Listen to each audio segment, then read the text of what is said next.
Ngayong araw, nakatakdang bumalik sa Pilipinas ang itinuturong utak sa likod ng 12 bilyong piso ang Aman investment scam na si Manuel Amalillo matapos po siya maaresto sa Malaysia. Paalala naman ng NBI sa mga biktima ng panloloko, hindi po agad-agad na maibabalik sa kanila ang perang nakuha umano ni Amalillo. Balita natin ni Victoria Tulad.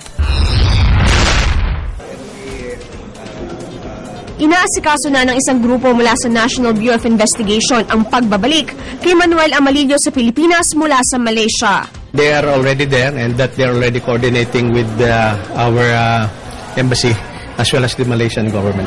Kahapon pa nasa Malaysia ang four-man team ng NBI, bitbit ang arrest warrant kay Amalillo para sa 2 kaso ng syndicated estafa. Dahil ito sa 12 bilyong pisong investment scam sa Mindanao na kinasasangkutan ng kumpanya ni Amalillo na Aman Futures Group. Inaasahan ngayong araw maibabalik na sa bansa si Amalillo.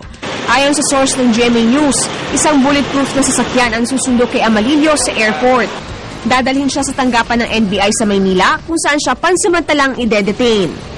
Buhat naman ang mabalitaan ng mga biktima na naaresto si Amalillo sa isang coffee shop sa Kota Kinabalu nitong Martes.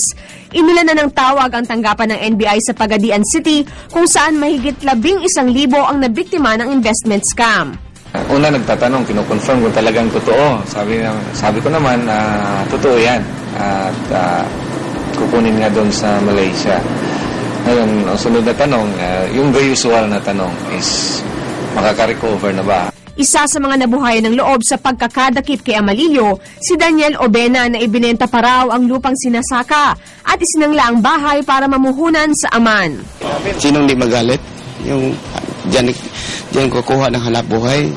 Paano rin ang pamilya namin? Maliit pa yung mga anak. Pero paalala ng NBI, di raw agad maibabalik ang puhunan ng mga investor. Kung meron mang mga assets na ma-recover, ay hindi hawak ng NBI yung disposition kung ibibigay ba sa complainants o hindi. Kasi palagay ko, it's disposition na ngayon ng korte. Victoria Tulad, GMA News.